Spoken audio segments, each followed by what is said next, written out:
Look at this heavy wind gust. Sunday, November 15th, 2020. Up to 60 miles an hour wind gust today. Cold front moving in.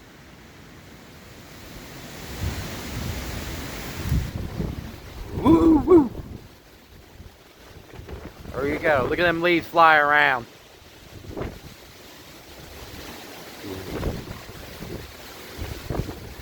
Whoa.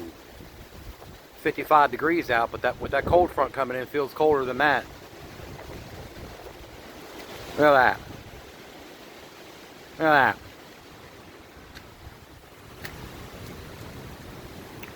Look at